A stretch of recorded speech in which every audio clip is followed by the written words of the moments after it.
হলুদ দিয়ে পনির ভাজা হয়েছে, এখন ভাজা চলছে। তারপর দেখি মা কি কি দিচ্ছে, তারপর তোমাকে দেখা হবে।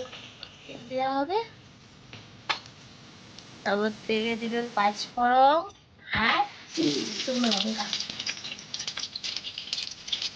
তখন যে পাঁচফোড়ন আর শুকনো লঙ্কা একটু ধোয়া করা হওয়ার পর দিবে তারপর বিলাতি।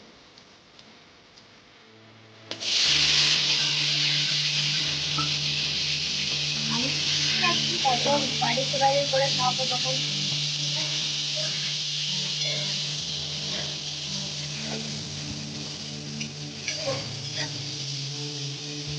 বিলাতি একটু আছে কতটা লাগে ভাজা ভাজা গোলা গোলা একটু দেওয়া হলো হলুদ,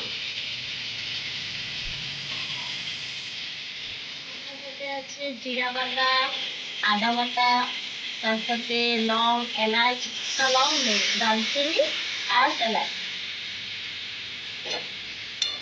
বিলাতি আর মশলা একসঙ্গে কষা কষা হবে যাতে তোমার তেল ছেড়ে আসে।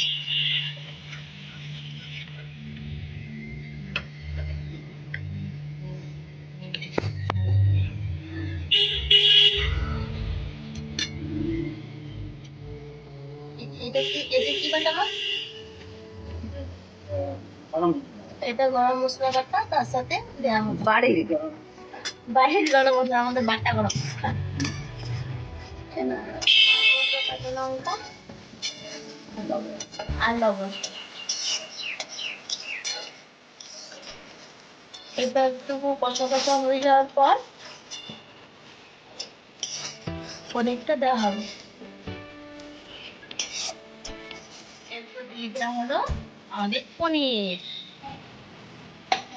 এটা একদম আমাদের গ্রেভি গ্রেভি হবে, কারণ আমাদের একটা লাউড়াটা দিয়ে চলে এসে, তাই এটা গ্রেভি করা হবে।